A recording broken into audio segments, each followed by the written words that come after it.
Married 32 years to her husband. She died in his arms. Stacy Etchber from San Francisco. She got separated from her husband, a police officer who told her to run. We have an active shooter. We have an active shooter inside the warehouse. The country music fans trapped for about 10 minutes of terror that has so far left 59 dead and more than 530 injured. 22,000 people were gathered inside barricades, and this made really the effect of shooting fish in a barrel. In this newly released body camera footage, Hey, they're shooting right at us, guys. Everybody stay down. Stay down. Where's it at? law enforcement struggled to make sense of the chaos. North of the Mandalay Bay and clear out the window.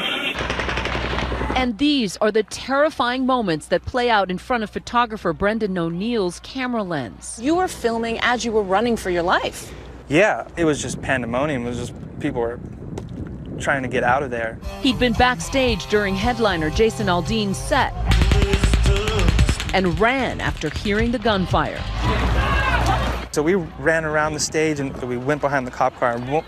Right when we went around the cop car, I'm telling you, bullets were coming like right here. Like we had no idea, like if there was people in the venue with guns, like no one knew where it was coming from. In his footage, you can hear the confusion. We gotta get out. We gotta get out. We're behind this car. People not sure whether to run or hunker down. If we don't get out, we need to get out. Go! We gotta go! Roll this! We need to run. Stay down. Stay down! No, don't leave. Then a woman near Brendan is hit. Her friend is just like hysterical. She's like, oh my God, she's shot, she's shot.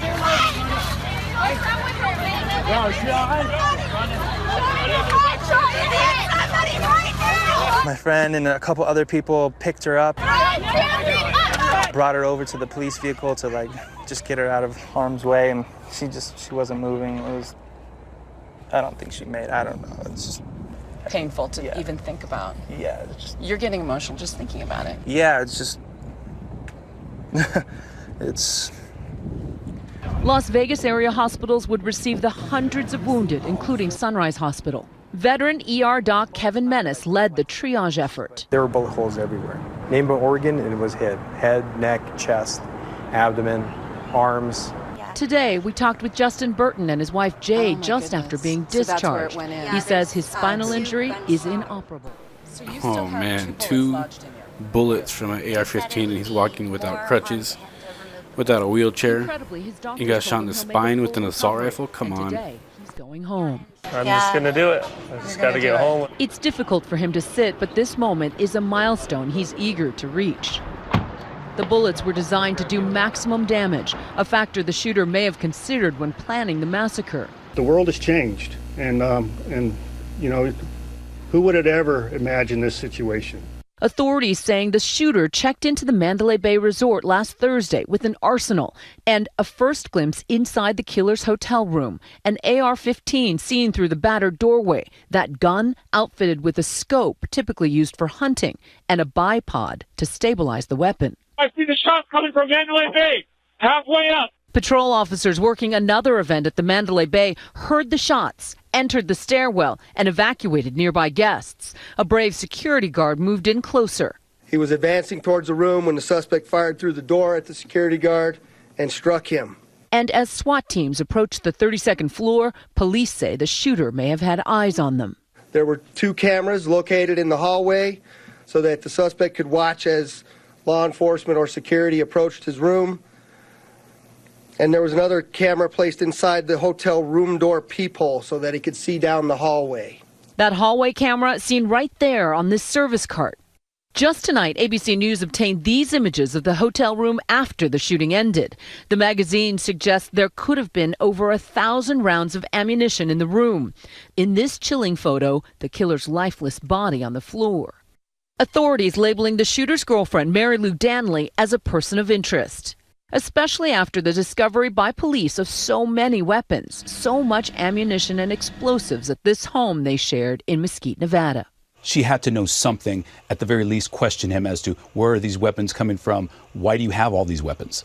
According to relatives, Danley apparently met Paddock at this hotel casino in Reno, where she worked as a hostess to entertain high rollers like Paddock, who routinely gambled as much as $40,000 at a time.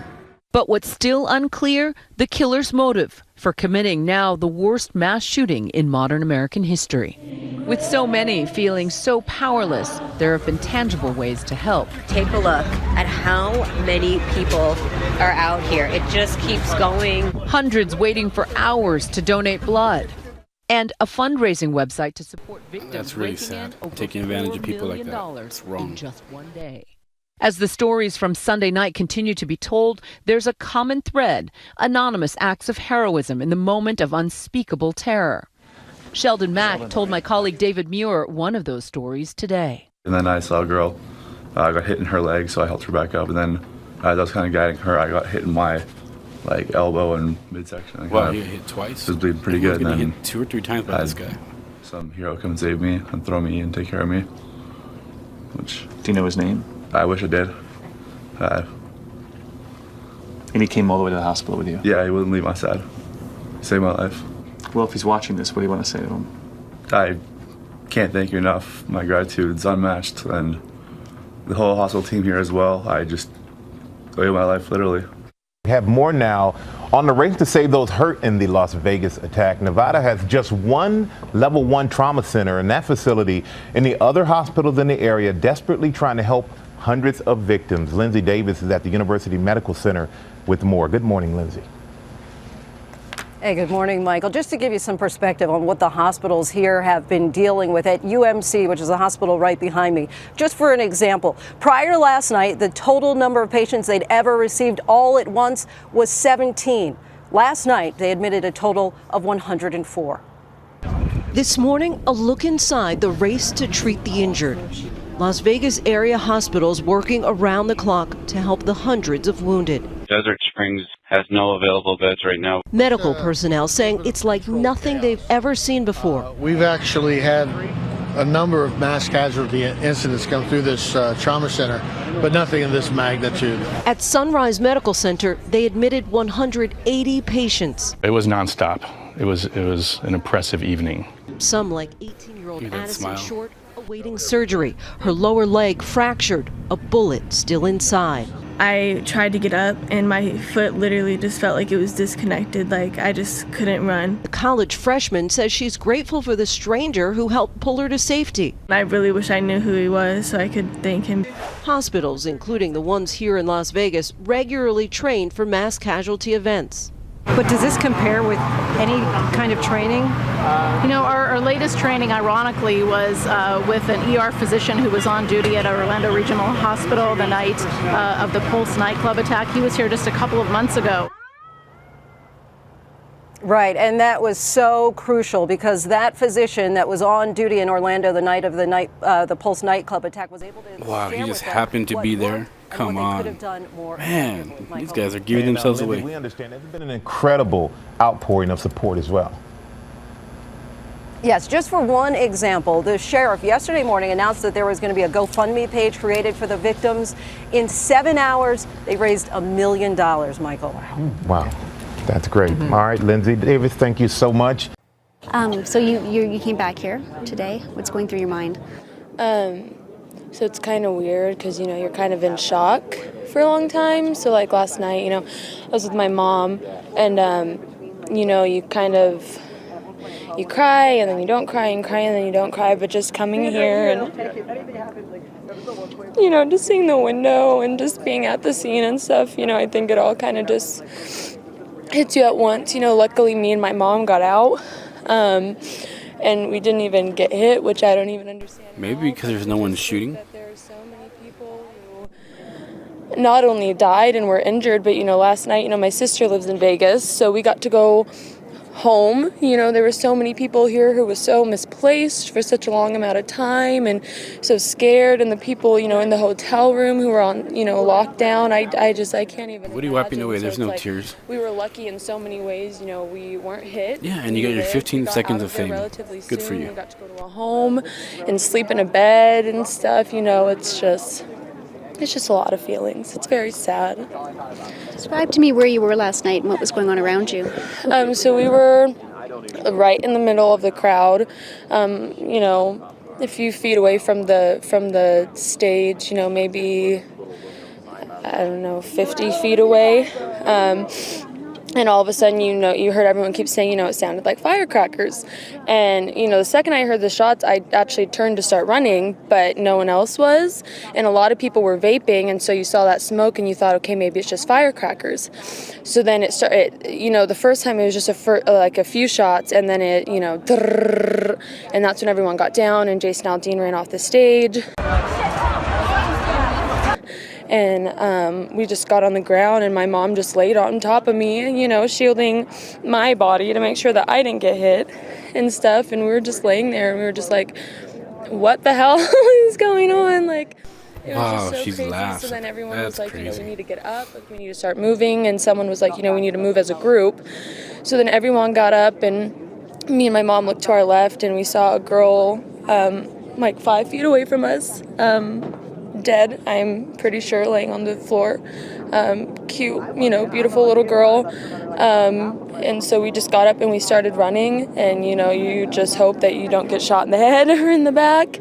And like I said, we were more left of the stage, so we were lucky that we got out relatively soon, and then we ran into the parking lot. You know, we ducked under a few cars, and then you would run, and then you duck under a few cars. A lot of people, I saw one guy who was like recording and like laughing, and I told him, like, I just saw someone dead on the floor, like, you need to go, like, this isn't a joke, it's not fireworks, like, it's real. So I was just yelling at people, you know, you need to get out, you need to leave. And so I think people started, you know, getting the picture. But like I said, you know, we were more left of the stage, so we were lucky. You know, we got out pretty quickly, but the people who were on the right of the stage, you know, they didn't have as much shelter as we did to get under and stuff. And So where were people hiding? Like, what were people trying to get under? Like, well, we ran under like a hut where there was a bar, so like some people were under there. Again, we got behind the bar was like a fence that people just knocked down, so then that led to a parking lot, so then we would hide under cars and stuff. But it's kind of hard because I didn't even really like look around that much. You're just looking at the floor and you're trying to keep your head down, and you know, I'm just trying to get my mom out of there, and she was doing the opposite. She was just trying to get me out of there. So, you know, we saw that one girl, but it wasn't until we ran into the parking lot, and this beautiful girl, her name was Angel, she let us get in her car and drove us away. But that's when we started seeing people out. Wow, like, saved by an on them. angel. And Again, that's when what it are the really clicked, coincidences? like, holy shit, like, this is happening. Like, when I saw that, even when I just saw the one girl, you know, laying there, I'm like, your brain tries to think of like something else. Like, no, like, that's not real. And then once you get out of the scene and there's people covered in blood and laying on the floor and people yelling to let people into their car and stuff, it's like, holy crap, like, this is a real thing right now. I want to go to Lindsay Davis now at the University Hospital Center in Las Vegas. So many injured by now, more than 200 injured, 50 dead, and just terrifying moments in that concert. Yeah, you're exactly right, George. And here at UMC, they have more than 50 of those patients are here. We're told at the last update that 12 of them were in critical condition. But again, of course, we're talking about more than 200 people who were injured here. We just heard a little while ago from the sheriff who said that, that they are just overwhelmed here at the area hospitals. Take a look. The terrifying shots ringing out. Like, all of a sudden we hear the pop, pop, pop, pop, pop, and we just thought it was fireworks. So everybody just kept kind of standing there. Concert goers quickly learned the pops were not fireworks, but an active shooter's machine gun firing off. We were in the VIP seat, so to the right of the stage, and it sounded like it was right on top of us. This morning, at least 50 dead, more than 200 injured. And my other friend was praying over bodies that were dead. It was a horrible thing. Two of the victims, off-duty police officers there to see the concert at this country music festival on the Las Vegas Strip when it was thrown into utter chaos. it literally felt like it just continued for 20 minutes straight. And I still wasn't even sure if it was actually bullets until one of the times we paused, our friend was like, the guy next to us got shot.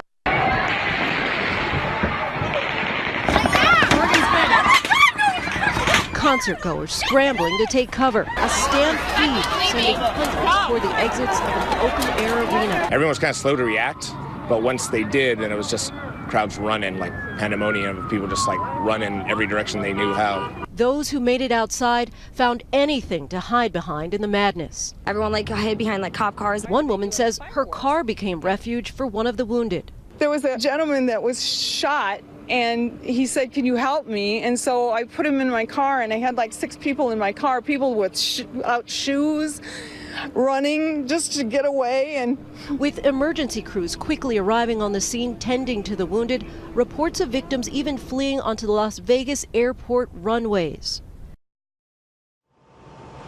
Now, just to set the scene for you here, police have established a perimeter outside of this hospitals and other area hospitals. They are turning away family members. We've seen the looks on their faces as they get turned away. You have to imagine that is excruciating. They're directing family members to go to police headquarters. The only people allowed into the hospital right now is hospital personnel. George and Robin. It's like watching a war movie. You feel like you were witnessing something that was fictional. Man, these people can't help themselves. The truth just comes out. We're angry, we're grieving, confused. People are hurting. 20,000 people were just down. People got lost, people got separated. It was crazy. We just thought we were going to die. I thought the shooting would never end. Really tough day for the entire country, as you know. Good afternoon, I'm Ashley Glass. I'm Paul LeGrone in for Laura Harris here on the Now Tampa Bay. Our thoughts, of course, with the victims and the survivors in Las Vegas. And about an hour ago, a scene that we have witnessed before in this country in the wake of mass shootings, the president and White House staff holding a moment of silence for the 58 people who were killed and more than 500 injured. And let's go to the Now's Quish Welsh with more. Yeah, well, the scene along Las Vegas Boulevard here much quieter right now. Take a look behind us. You can see that the police still have much of the road closed off here. If you look over to the left, that is the entrance, and really you can still see part of the stage of that Route 91 music festival. Then divert your attention to the right. Look across Las Vegas Boulevard and up 32 stories at the Mandalay Bay Hotel. You can still see those 2 broken out windows where a man perched himself in there, fired indiscriminately into this crowd with an automatic weapon, killing 58 people. We're angry, we're grieving, we're confused. People are hurting. It is now the deadliest mass shooting in modern U.S. history. Those who survived are just beginning to come to terms with it today. I feel very blessed that I was able to get out unscathed. At first I thought it was fireworks because it was just 4 quick pops. That sounded like one of those string things. A man opened fire from the 32nd floor of the Mandalay Bay Hotel and Casino, taking aim on a crowd of 22,000 people enjoying the final night of an outdoor country music festival across the street. It's like watching a war movie that you feel like you went through it, that you were witnessing something that was fictional. And it didn't really happen, but it did. And then a few more shots were heard, and then the rapid fire machine gun, and then just everyone went down. The gunfire coming in bursts. People were pinned down with nowhere to hide and had to break through barriers to try to get away as the shooting paused. It just wouldn't end. I think they said the shooting went on for 5 minutes. It felt like it was 30 minutes. It was nuts. SWAT officers used explosives and stormed the gunman's hotel room. 64-year-old Stephen Paddock had shot and killed himself. Police found at least 10 rifles in his room. He lived in Mesquite, Nevada, about 80 miles away, and had no criminal history. And while the investigation into what happened is only just beginning, the president says the country will stand united. Our unity cannot be shattered by evil. Our bonds cannot be broken by violence. And though we feel such great anger at the senseless murder of our fellow citizens, it is our love that defines us today and always will, forever. And President Trump also said that he plans to visit Las Vegas on Wednesday. As to a motive, police still empty-handed at this point. In fact, they were asked at a press conference earlier today if they had any leads, and they say they, quote, couldn't get into the mind of a psychopath. Reporting live in Las Vegas, I'm Chris Welch. Tonight, we're going to begin with 23 ABC's Morgan Wheeler here in studio with us with the very latest on the investigation into the shooting. Morgan. Jackie, tonight Las Vegas police releasing new body camera footage showing the police response on the ground. Plus, survivors in Vegas are speaking out, saying they are lucky to be alive. Las Vegas is still in shock. It seems surreal. It seems just a bad nightmare to wake up from, but I just keep seeing it in my mind still, and it just haunts me. The survivors, many still in the hospital, are trying to make sense of it all. Still hasn't fully hit me. I think it's kind of starting to, but not fully. Investigators have updated the death toll now to 58 victims. Among them, Hannah Ehlers, a mother of 3, Charleston Hartfeld, an off-duty police officer, and Navy veteran Christopher Roybell. He went to combat and came back without being injured, and goes to a concert and dies. And for the first time, we are seeing the night through the perspective of the police. Go. Authorities releasing police body camera footage from that night and piecing together the timeline. Fired off and on for somewhere between 9 and 11 minutes. Releasing chilling new details about what was happening in the room on the 32nd floor of the Mandalay Bay Hotel. You can see here ammunition and guns on the floor, and in addition to what was happening inside. There is more information about what was taking place outside that room. There were 2 cameras located in the hallway so that the suspect could watch as law enforcement or security approached his room. Investigators say they're very interested in hearing from the woman who lived with the shooter and what she might say. She was out of the country during the shooting, but we got word that she has recently arrived back in the United States at the LAX in studio. Morgan Wheeler, 23 ABC. Still a tragedy. We thought it was fireworks, and then it just didn't stop. And I'm like, Debbie, that's not fireworks. And then people started running, and we asked what was going on, and they said it was a shooter, and then we realized it sounded like machine guns. Honestly, at the start, we all thought that it was probably like an electronic thing, a malfunction or stuff. Feedback or whatnot, and everybody was kind of, I'm like, hey, it's okay, everybody's all right. And then all of a sudden, people started dropping. Everyone who I thought, has passed on. They have an article of my clothing covering their eyes, covering part of their body. Everyone who I saw breathing, I hope, man. The shots just kept coming, and so we were going down, and when we got down, there was a man that was shot right there. They were trying to take him out. He was all bloody, and he was unconscious. 59 dead, 527 injured. Those were some of the eyewitnesses at last night's massacre in Las Vegas. Joining us now, Jennifer Byrne and Taylor Benge, and they both witnessed the shooting last night. Jennifer, let's start with you. Tell us where you were. Tell us what happened. Tell us what you saw. Right. We were actually on a platform to the left of the stage. The night before, we were right up front by the railing where all the bullets were ricocheting. This night, we just didn't feel like being claustrophobic, so we made a last-minute decision to go to the Malibu tent and go up on a platform that was about 15 feet high. So we really didn't know what was going on until near the end. We thought it was fireworks. We thought it was a helicopter. First time, it went the second time. We thought it was sound problem when the lights went off.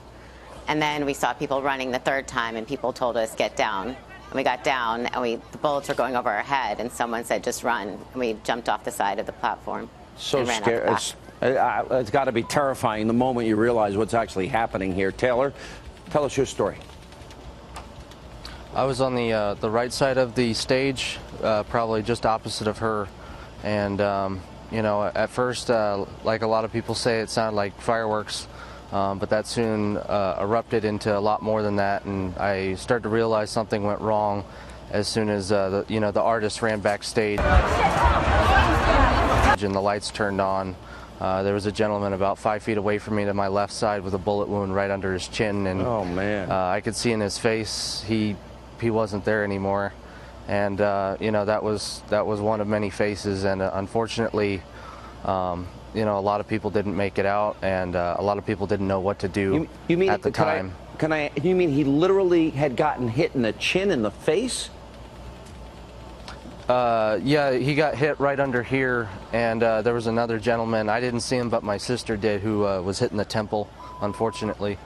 But these people were feet away from us. Unfortunately. I can't imagine what would have happened had I brought my brother, because he was supposed to go with us, or had, either me or my sister, be 2 feet to the left or right.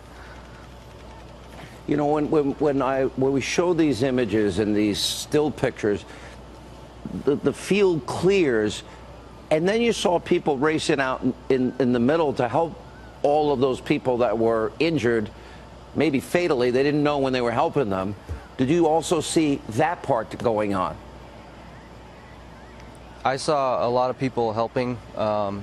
In fact, when I ran into the back parking lot and made it to the dirt part of it, a gentleman in a pickup truck allowed me and my sister to get in the back of his truck with someone who was shot in the chest. And, you know, we got in that car, and my sister and I, we jumped out, and he just kept going. But we got to our car and went about southbound to the McCarran Airport area, because as far as we knew, there was multiple shooters for how many rounds were going off.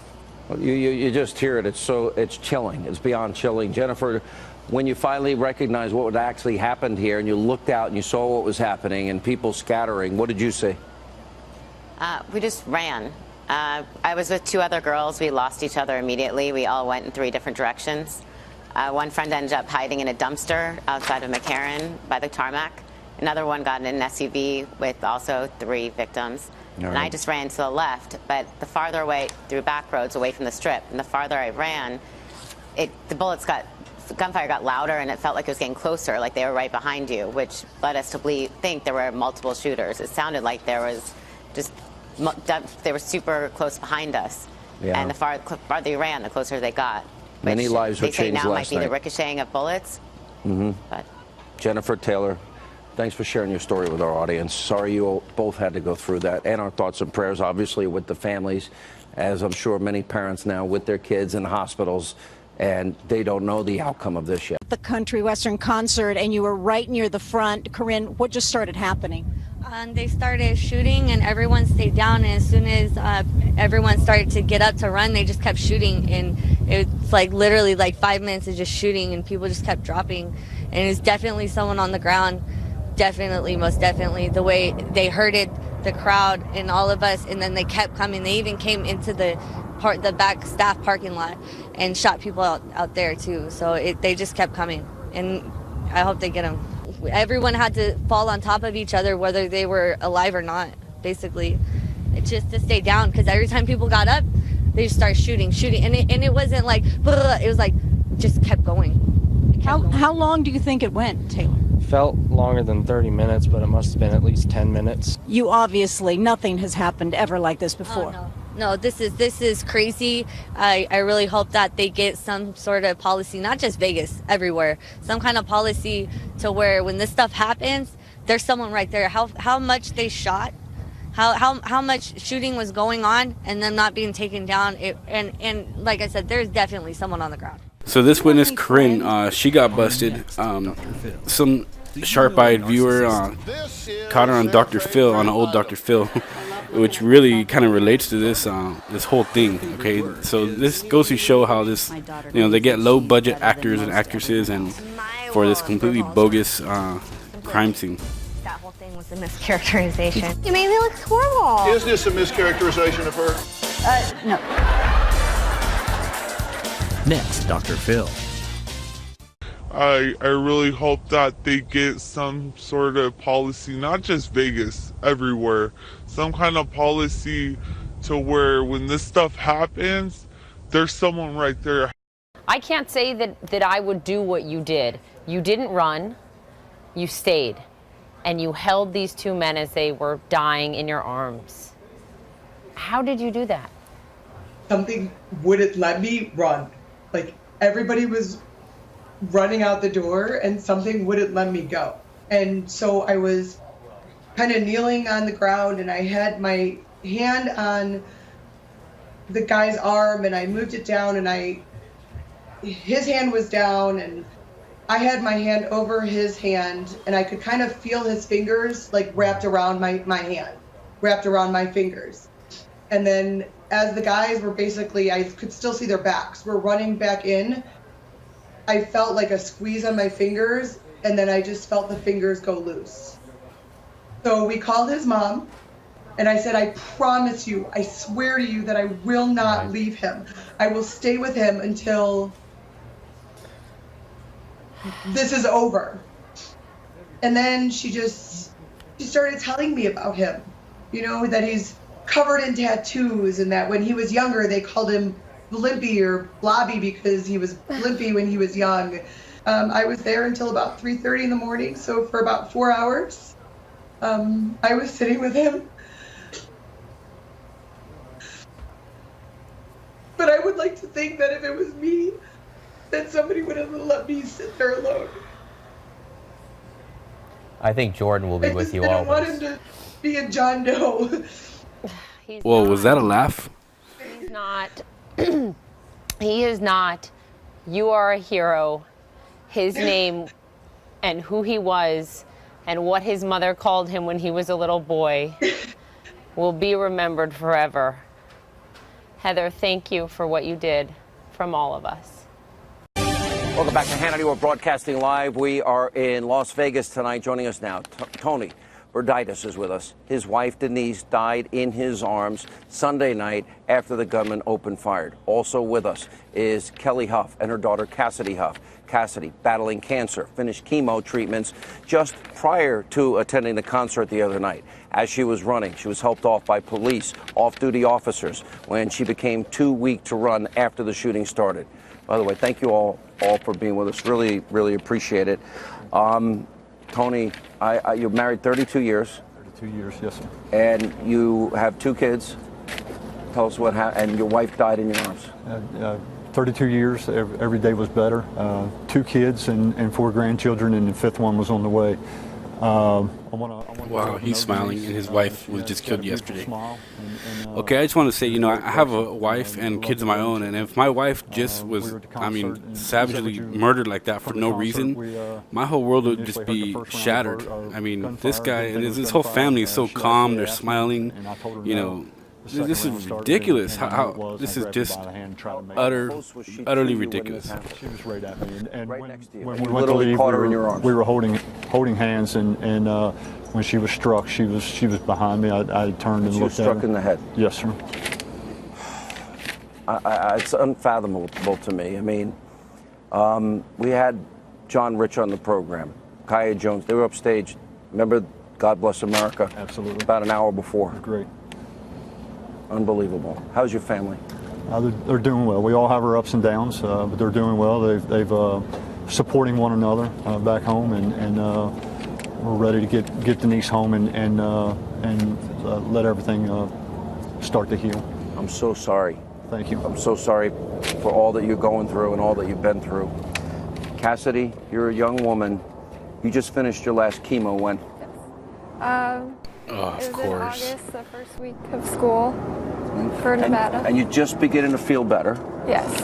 And the concert was a big deal to you. Mm-hmm. You've been there before, I think, or no? I the wanted first time? to. Yeah. So the shooting breaks out. Obviously, chemo weakens everybody. Yeah. Tell us what happened. You started running. Yeah, we started running, trying to beat the crowd, and it was very scary because I didn't want to get trampled because I'm so weak. And my mom she was so weak. She was at a concert though. Pretzel stand or something, and then we ran from there. But it was like a bad dream where you can't. You want to run so fast, but you can't because my legs just wouldn't let me. Yeah. So that was frustrating. You're still recovering. I mean, you've been through a very tough treatment. And there goes. Now she's smiling. You do have a pretty good Her mom just shot in the head yesterday, but she's smiling. And so far, scans are clean. Yes. Mom, a bunch of people came over to your daughter. I'm calling you Mom. Kelly, I'm sorry. But he's like, what a moron. Police officers. It's tough to carry a kid. Tell us what they did for your daughter. Well, as soon as we had crossed the street initially, she basically collapsed behind a car and just couldn't go. And before I could think about what to do, an LAPD officer just scooped her up and said, "Keep running." And his girlfriend grabbed my hand, and we continued an to run LAPD take officer behind another dumpster. But Long Beach officers then. So there are cops there. They didn't know each other. They met us Long Beach now. Behind that car, and then asked us to keep running. And he told his wife to get the car and take us home and come back for him later. Wow. So we were home by 11. What's going on with these cops around here? Did you get a chance to talk to him again? No, I haven't talked to them yet. My parents have. We found him today. Yeah. it's very hard, I guess, for all of you. You know, here we are on TV. I do 4 hours on air a day. The country races into a big debate over gun control. You lost your wife. When you hear that and then maybe juxtapose it versus what the president said today, what is the right thing for the country to do and how to handle it? Fire you and take these celebs off TV. It was a tragedy. Put them in jail. I still will never give up my rights. Still never give up my rights. Yeah. You know, and that's the thing. When something's happening, you want those officers. You want, if it's a close quarter situation like San Bernardino, and they drop their clip, or any of these other instances in schools where they've done it, you know, if there's somebody there, they can help. Amazing people. Listen, what do you want to be when you get older? I want to be a pediatric nurse.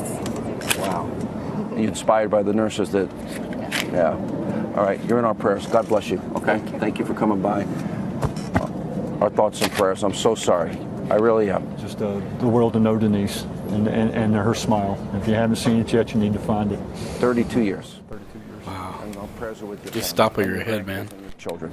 Ma'am, this is a special girl. I know she is. All right. God bless you all. We appreciate it. When we come. We're going to go now to Adam Housley, who is speaking to somebody that has actually been hiding from gunfire and just came out, just resurfaced from that. Adam, go ahead.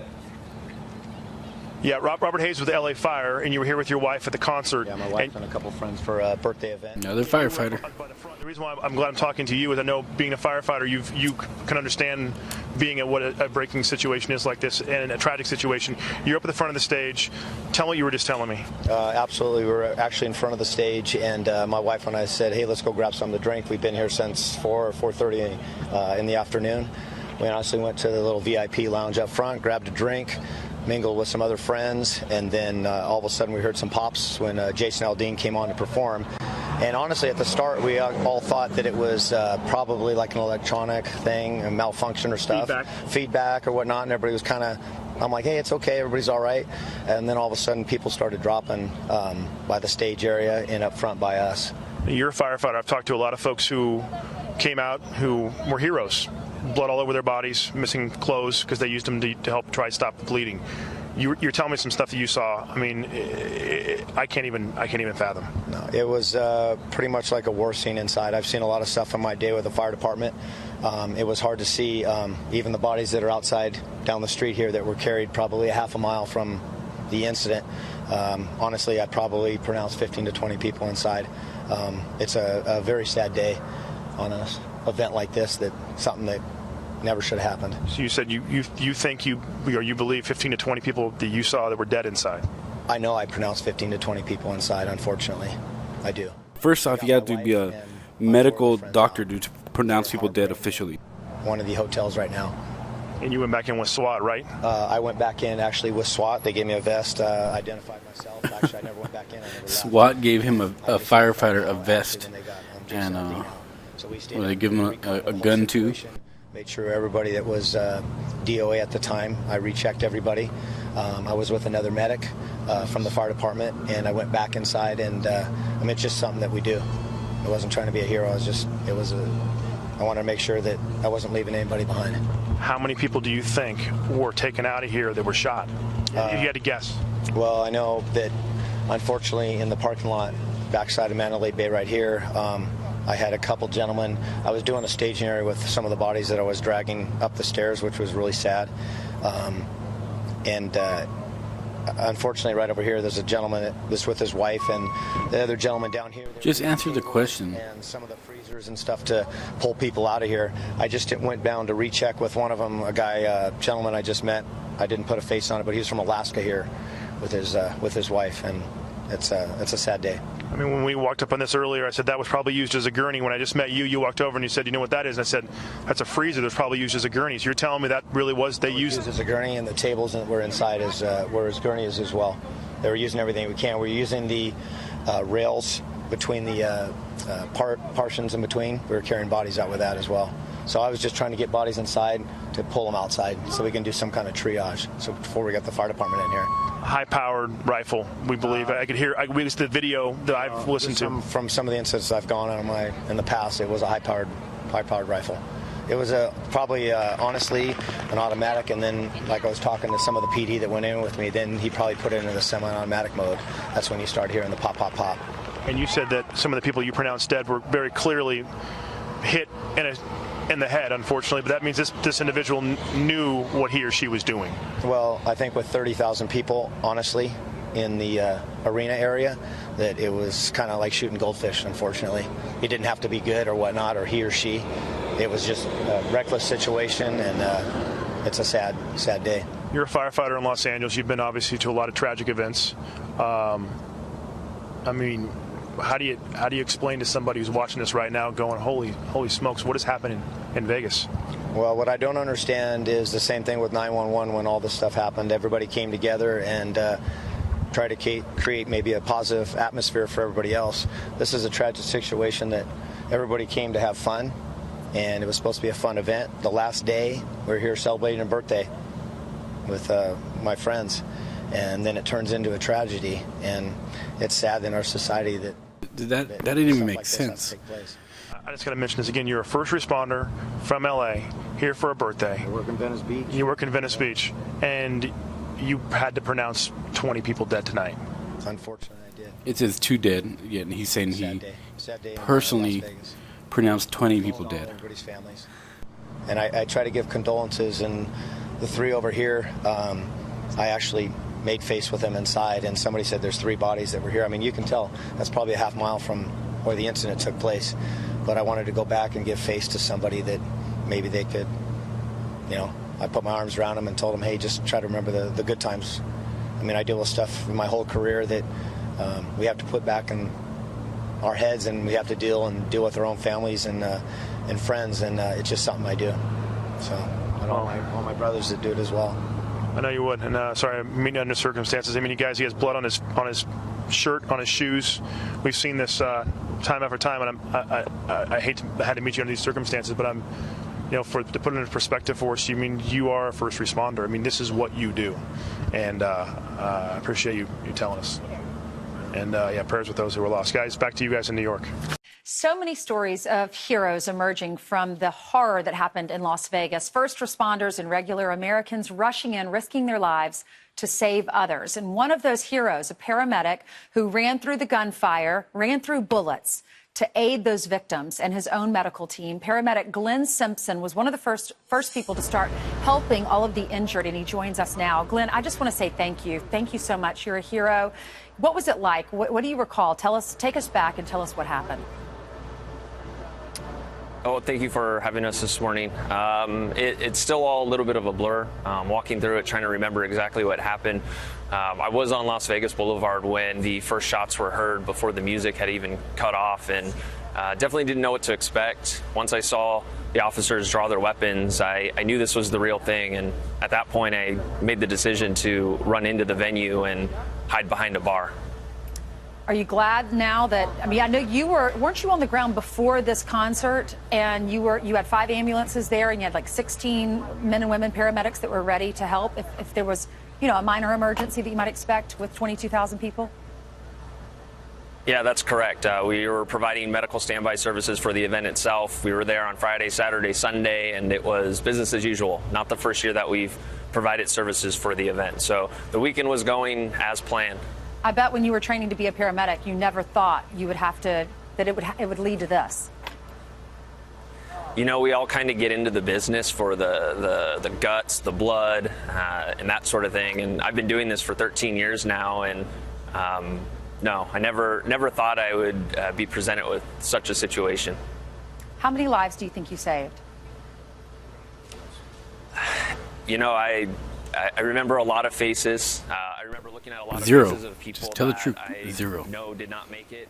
But I also remember looking at a lot of faces that were just filled with fear, but at the same time courage. And I know that between myself, my team, and all the other personnel in this valley that came and responded, we saved hundreds upon hundreds of lives. And sure you did. To sit down and really grasp that number is still, it's hard. Yeah, it might not have hit you yet. You were with the president yesterday. You met him. What was he like? And he had a message for you and for all the responders. And I think we have that sound bite. And then I want to get your reaction. Words cannot describe the bravery that the whole world witnessed on Sunday night. Americans defied death and hatred with love and with courage. When the word and the worst of humanity strikes, and strike it did, the best of humanity responds.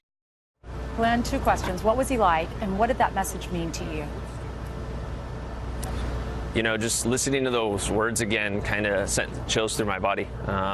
First and foremost, it was an honor to be able to meet the President of the United States. Took his time to travel to Las Vegas to be with the victims, and although there was a lot of us in the room, it almost felt that he was making eye contact, and that message was being delivered to each and every one of us. And it was truly an honor to hear that, and those words were very comforting, especially the professionalism part.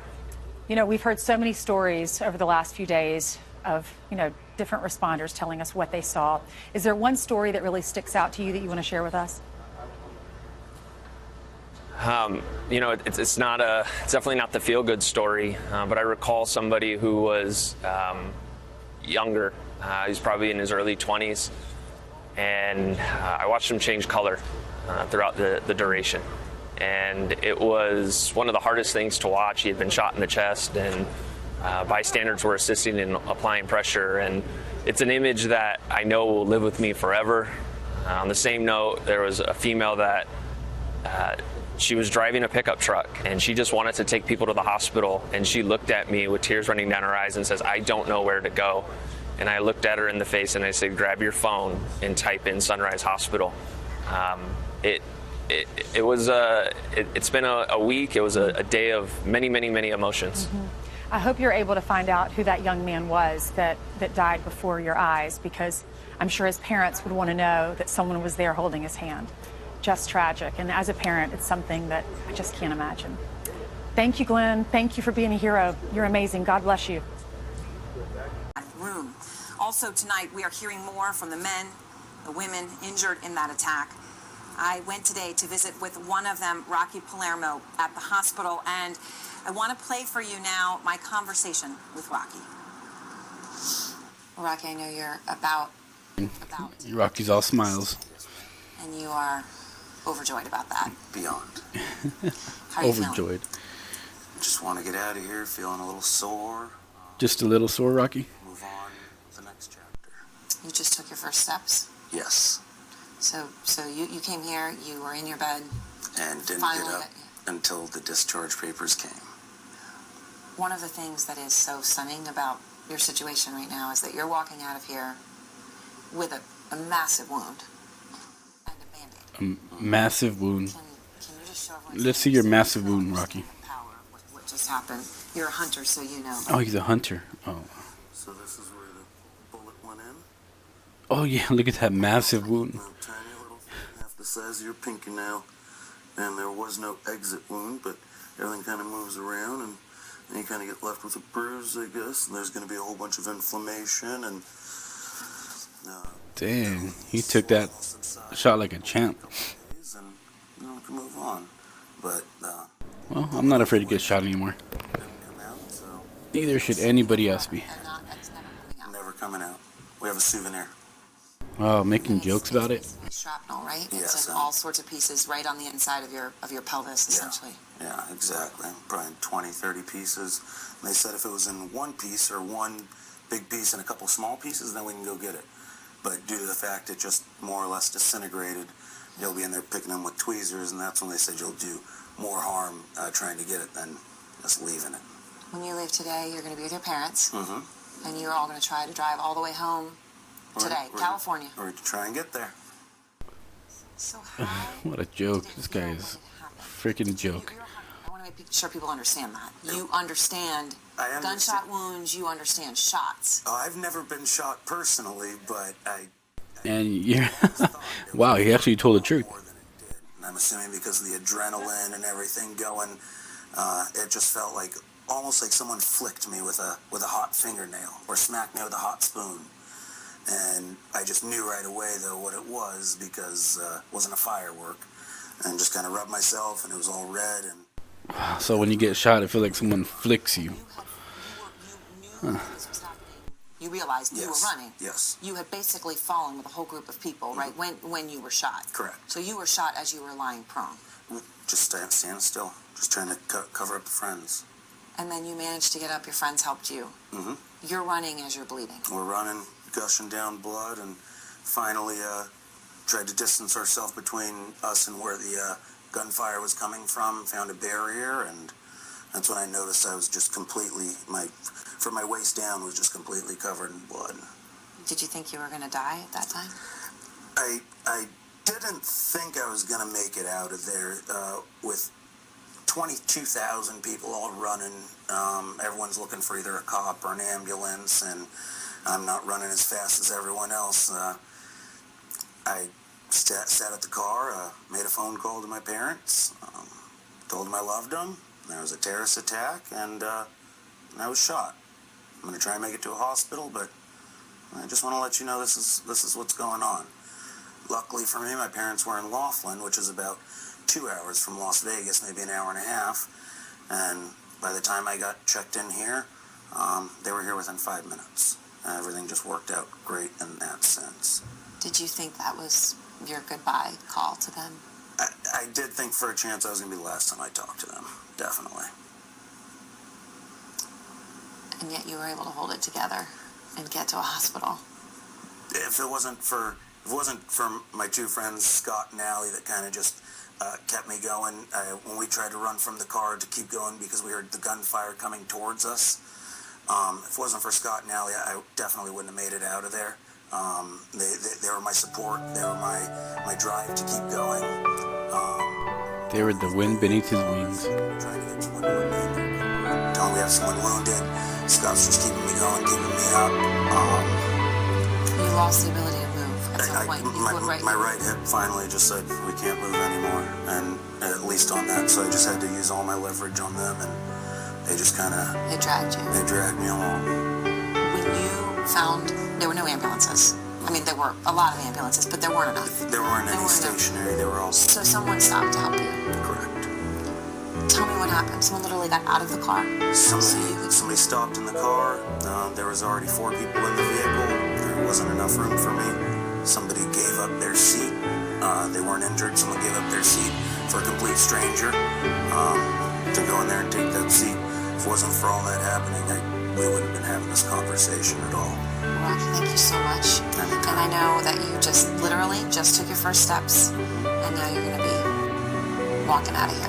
I sure hope so. 4 legs, but you're going to be walking out of here. Yes, ma'am. On my own power.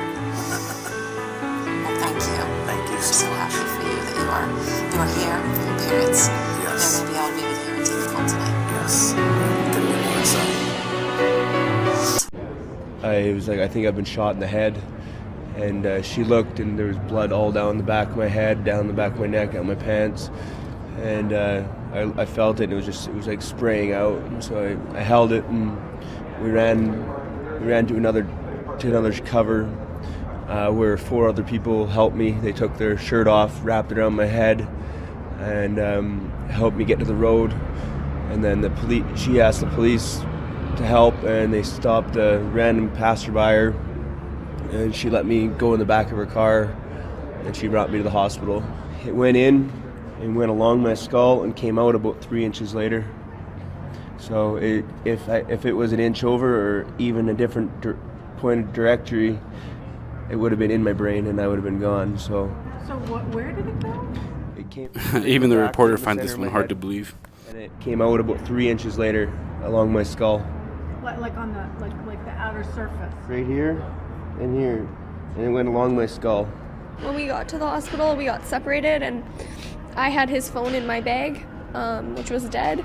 So having to wait for like 3 or 4 hours, I didn't even know if he was gonna be okay, which was... It's not gonna stop me from going and seeing the rest of the world. I think I'll probably live even faster now. Yeah, it really makes you appreciate life more and have a completely different outlook on everything. Alright guys, so this is basically how some of this works. I don't know how it all works, and I don't know everything at all. I just have heard about this place, and there's multiple agencies like this. This one's called Crowds on Demand. This is its Facebook page.